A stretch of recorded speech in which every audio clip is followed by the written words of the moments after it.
শেখ হাসিনাকে ফিরিয়ে দেওয়ার দাবি জোরালো হচ্ছে। মোদি কঠিন চাপে পড়ছেন এবং ধীরে ধীরে স্পষ্ট হচ্ছে যে আন্তর্জাতিক সম্প্রদায়ের সহায়তায়, বিশেষ করে জাতিসংঘের সহায়তায়, জাতিসংঘের কাছে যদি বাংলাদেশ অ্যাপ্লিকেশন করে, আরো নানান মাল্টি ডাইমেনশনাল চেষ্টা যদি বাংলাদেশ সরকার করে, হাসিনাকে ফিরিয়ে আনা সম্ভব। ভারত ফেরত দিতে বাধ্য, যেহেতু ভারতের ক্ষেত্রে কিছু অব্লিগেশনস রয়েছে, বাংলাদেশের সাথে এক্সট্রাডিশন ট্রিটি রয়েছে। এজন্য এই সম্ভাবনাটা দিন দিন বাড়ছে। হাসিনাকে ফিরিয়ে আনার সম্ভাবনা বাড়ছে, দাবি জোরালো হচ্ছে, মোদি চাপে পড়ছে, ইউনূস আত্মবিশ্বাসী হচ্ছে এবং নানান ক্রিয়েটিভ পরামর্শ অনেকে দিচ্ছে। লবিস্ট নিয়োগ করা যেতে পারে, তারা জাতিসংঘের মাধ্যমে, যুক্তরাষ্ট্রের মাধ্যমে, বিভিন্ন মাধ্যমে ভারতকে চাপ দিবে। তো ভারত হাসিনাকে ফেরত না দিলেও মিনিমাম ভারত থেকে হাসিনাকে লাথি দিয়ে সরিয়ে দিতে বাধ্য হবে, এটা মোটামুটি নিশ্চিত বলা যায়। ভারত এই ধাক্কা সামলাতে পারবে না। তো দর্শক, অলরেডি ডক্টর খলিলুর রহমান আগে ভাগে গিয়েছে। খলিলুর রহমান হাসিনার রায়ের আগে যাওয়ার পরিকল্পনা এবং হাসিনার রায়ের পরে একদিন আগেই গিয়েছেন। এর মধ্যে অনেক পার্থক্য অলরেডি সৃষ্টি হয়েছে। ভারতের সুর নরম হয়েছে, এই জায়গায় যথেষ্ট অগ্রগতি আসতে পারে। আমার দেশে বিষয়ে একটা চমৎকার রিপোর্ট করেছে, হাসিনাকে ফিরিয়ে দেওয়ার দাবি জোরালো হচ্ছে। এই দাবি শুধু বাংলাদেশের পক্ষ থেকে জোরালো হচ্ছে তা না, ভারতের ইন্টারনাল বিভিন্ন অ্যাক্টরস এ বিষয়ে সোচ্চার হচ্ছে যে হাসিনাকে ফিরিয়ে দিতে হবে। প্রত্যর্পণ চুক্তি অনুযায়ী শেখ হাসিনাকে ফেরাতে ভারত বাধ্য। এখন দেখেন, যদি চুক্তি লঙ্ঘন করে আইসিটিতে মামলা করা যায়, ভারতের বিরুদ্ধে আন্তর্জাতিক আদালতে বাংলাদেশ মামলা করতে পারে যে চুক্তি মানে না, জাতিসংঘে অভিযোগ করতে পারে, আর অনেক কিছু করতে পারে। এখন আইসিটিতে মামলা বা এই বিষয়ে ডিসপিউট রেজলিউশনের জন্য দ্বিপাক্ষিক চুক্তি লঙ্ঘন করলে কি সেটার ফয়সালা হতে অনেক সময় লাগবে, কিন্তু এই ঝামেলার মধ্যে ভারত কি হাসিনাকে নিয়ে যাবে? এর মানে বাংলাদেশ সিরিয়াস হবে যে চুক্তি আছে, তুমি চুক্তি মানতে বাধ্য, রায় হয়েছে, আপিল করে নাই, ফাইনাল, এখন তুমি দাও ফেরত। একজন মানবতা বিরোধী অপরাধী, এর চাইতে বড় অপরাধী পৃথিবীতে আর হয় না, গণহত্যা মামলার আসামি, অতএব তাকে ফেরত দিতে হবে। ফেরত না দিলে আমরা মামলা করবো, এই করবো, সেই করবো। এখন এই ধরনের মামলা করে যেটা কঠিন বা অনেক সময় লাগে, ততদিন হয়তো হাসিনা বাঁচবে না, কিন্তু এই ঝামেলায় ভারত যাবে কিনা, এই জন্য বাংলাদেশের পক্ষ থেকে কার্যকর নাড়াচাড়া দিতে পারলে হাসিনাকে ফেরত আনা সম্ভব। মিনিমাম ভারত থেকে হাসিনাকে এমন এক জায়গায় ঠেলে দেওয়া হবে, হাসিনা পালাতক জীবন যাপন করবেন, পালাতক অবস্থায় মারা যাবে। প্রত্যর্পণ চুক্তি অনুযায়ী শেখ হাসিনাকে ফেরত পাঠাতে বাধ্য ভারত, এটা হচ্ছে একটা পয়েন্ট। যেহেতু চুক্তি আছে, চুক্তিতে ফাঁকফোকর আছে, যতই ফাঁকফোকর থাকুক, যেহেতু একদম মানবতা বিরোধী অপরাধী, আর এই ফাঁকফোকর সবার সাথে দেখানো যায় না, দিস ইজ ইউনূস, আমরা বিশ্বাস করি সম্ভব হতে পারে। এখানে দিলারা চৌধুরী বলেছেন, মনে করি না ভারত ফেরত দেবে, তবে চাপ অব্যাহত রাখতে হবে। ওই যে বললাম, ভারত ফেরত না দিলেও ভারত থেকে হাসিনা পূর্ব তিমুরে পাঠিয়ে দিবে, এটা হোক। আওয়ামী লীগের মনোবল একদম ভেঙে যাক, প্রমাণ হোক যে আওয়ামী লীগের পাশে ভারত আর নাই, কারণ ভারতেরও আর কোনো আশা নাই আওয়ামী লীগকে নিয়ে, ভারতের পাশে থাকবে কেন? ভারতও হাসিনা প্রকাশ্যে তো এখন পর্যন্ত আসতে পারেনি, কোন হাসিনার ভিডিও বক্তব্য কোথাও দেখা যায়নি, কোথায় আছেন এক্স্যাক্টলি বলছেন। এটা বিভিন্ন থার্ড সোর্স ইনভেস্টিগেশনে অথবা গোয়েন্দা রিপোর্টের ভিত্তিতে আমরা বলছি, ইন্টেলিজেন্স তথ্যের আলোকে। কিন্তু হাসিনা কিন্তু প্রকাশ্যে কোথাও আসতে পারছে না। রায় হওয়ার পর ভারতের মাটিতেই প্রকাশ্যে আসতে পারবে না, এবং ভারতের ভিতরে জোরালো দাবি যে অবৈধ বাংলাদেশিদের পুশব্যাক করার যে ভারতের নীতি, হাসিনার মাধ্যমে স্টার্ট করা হোক। কেন আমরা বাংলাদেশিদের ভারতের জনগণের ট্যাক্সের টাকায় খাওয়াবো? এটা তো হতে পারে না। লাভ কি ভারতের? হাসিনা তো একদম এক্সপায়ার্ড মাল, একদম দণ্ডপ্রাপ্ত, এর আগের অনেক হিসাব নিকাশ ছিল।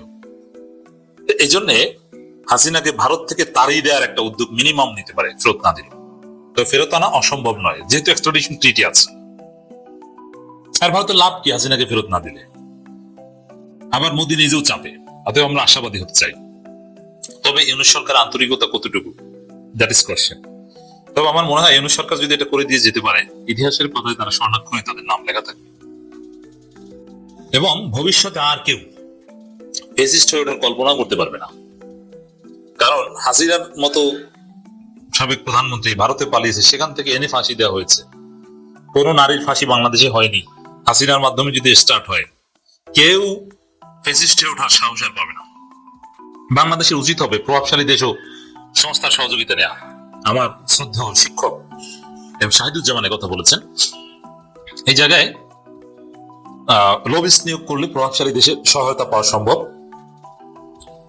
এবং জাতিসংঘের সহায়তা পাওয়া সম্ভব।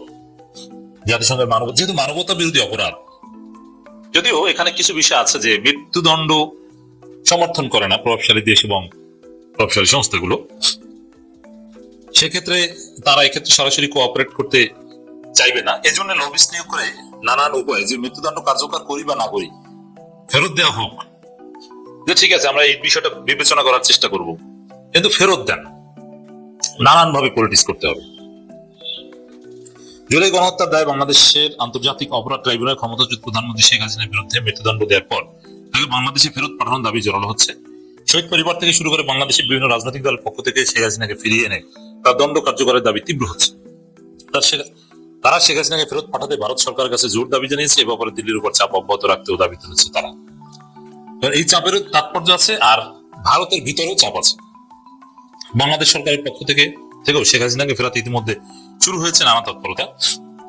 ইন্টারপোলের মাধ্যমে রেড অ্যালার্ট জারি সহ ভারত সরকারের কাছে আনুষ্ঠানিক চিঠি পাঠানোর প্রক্রিয়া চলছে বলে দেন। ইন্টারপোলের মাধ্যমে ফিরিয়ে আনা এটা একটা ফালতু উদ্যোগ, যদি উদ্যোগ নিতে হবে, কিন্তু ইন্টারপোলের সিস্টেমে রেড নোটিশ জারি করলে সংশ্লিষ্ট দেশ না চাইলে কোনো ইন্টারপোল ধরে আনতে পারে না। এটা ভারতের মর্জির উপর ডিপেন্ড করে। ভারতকে এখানে বাধ্য করার বাধ্যবাধকতার জায়গা মূলত এক্সট্রাডিশন ট্রিটি।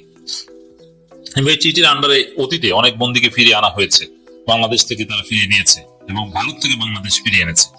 এদিকে শেখ হাসিনার প্রত্যর্পণ বিষয়ে দিল্লির একাধিক কূটনৈতিক সূত্র আমার দেশ পত্রিকাকে বলেছে, এই রায়ের ফলে ভারত সরকার আন্তর্জাতিকভাবে এক ধরনের চাপে পড়েছে।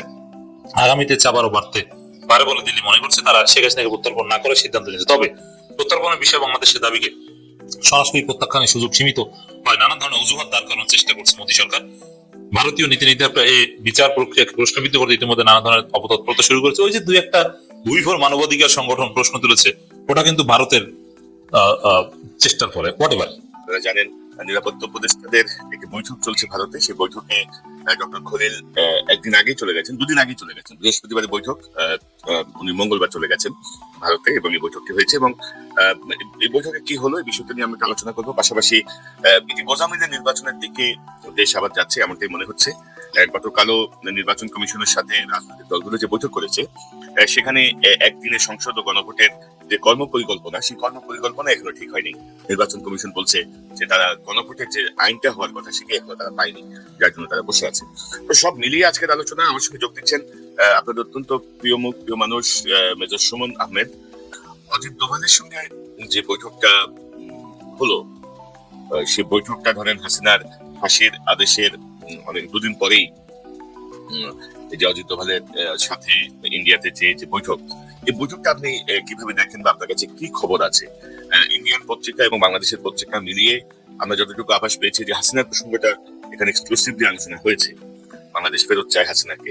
তো আপনি তো খোঁজ খবর রাখছিলেন, আপনার কাছে কি খবর আছে বা এই বৈঠকের গুরুত্ব বা এই বৈঠকটা সম্পর্কে জানতে চাই।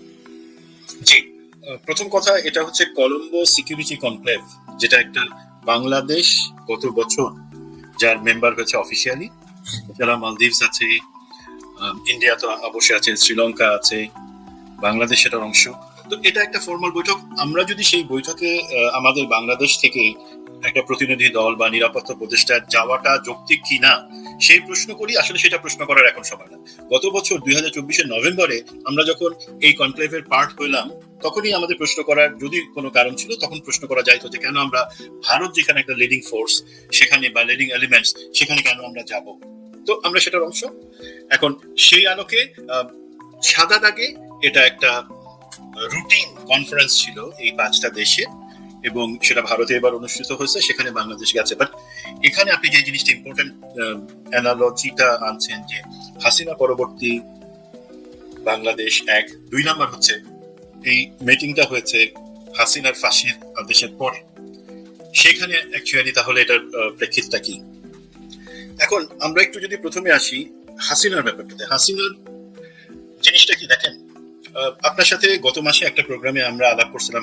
হাসিনা একটা অডিও বার্তা ছিল, সেটাতে সে মনে আছে যে সে বলছিল যে আমাদের সামরিক বাহিনীর অফিসাররা কি এত কিছু, তাদের কি সাহস নাই যে তারা এটা ইউনুস সরকারকে হটায় দিতে পারে না বা এই ধরনের জিনিস। তখন একটা জিনিস আসলে আমি বলতে ভুলে গেছিলাম, বাট আমাদের দর্শকরা, আমরা তো আপনি আমি দুজনেই দর্শকের মন্তব্যগুলা খুব সিরিয়াসলি আমরা সেগুলোকে দেখি, এবং ওখানে কিন্তু অনেক দর্শক একটা জিনিস বলছিলেন যেটাই পরিষ্কার, সেটা হচ্ছে সাহসের প্রশ্ন যদি আসে, না আমাদের সাহস নাই।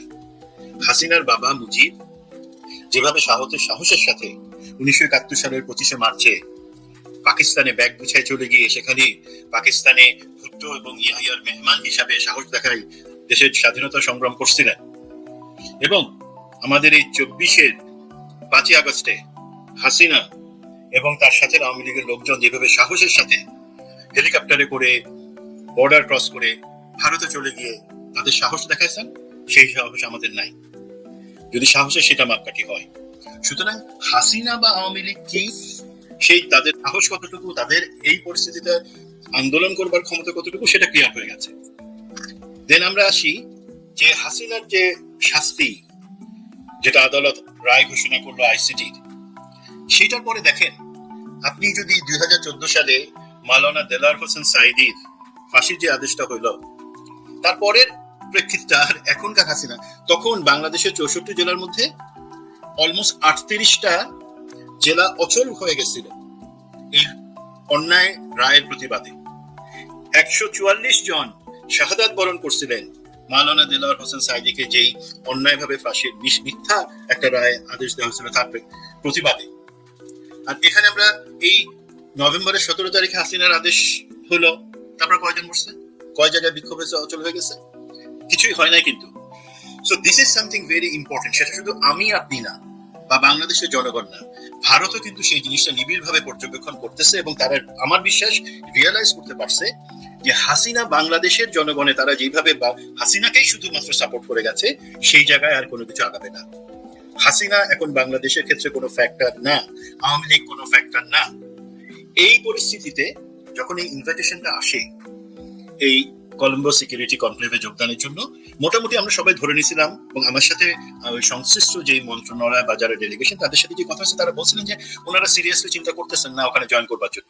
বাট প্রফেসর ইউনুস, আমি যতদূর জানি, উনি নিজ থেকে বললেন যে আমাদের তো এখন এঙ্গেজড হওয়ার, আমাদের যে বার্তা সেটা সুস্পষ্ট ভাবে ভারতের কাছে পৌঁছায় দেওয়ার জন্য এটাই সময়, 1 নাম্বার। 2 নাম্বার হচ্ছে এটা একটা কনফারেন্স, আমরা তো ডিপ্লোম্যাটিক হিসাবে ধরেন ভারতের সাথে আমাদের কূটনৈতিক সম্পর্ক ছিন্ন করি নাই। ভারতের সাথে আমার আপনার যে জায়গাটা অবস্থান, সেটা বাংলাদেশের সবাই যে আমরা প্রতিবেশী হিসেবে থাকবো সম্মানের সাথে, সমতার ভিত্তিতে। তুমি আমার জন্য থ্রেট পোস্ট করবা, সাহস করবা না, আমিও তোমার জন্য কোনো সমস্যা তৈরি করবো না, এই বার্তাটা যেহেতু আছে, সেখানে তখন সিদ্ধান্ত হয় যে ঠিক আছে, ডক্টর খলিলুর রহমানের নেতৃত্বে জয়েন করবে। এবং জয়েন করার পরে যথারীতি উনি ওনার আজকের যে ভাষণটা সেটা আপনারা শুনেছেন, সেখানে যে জিনিসগুলো বলা হয়েছে যে বাংলাদেশ কারো ইশারায় চলবে না, 1 নাম্বার পয়েন্ট। 2 নাম্বার বলা হয়েছে যে আমাদের উপর অযাচিতভাবে মিডিয়া আক্রমণ চলছে, এবং এই যে ভারত মহাসাগরীয় বা বঙ্গোপসাগরের নিচে যে অঞ্চলটা আছে, এই যে দেশগুলা,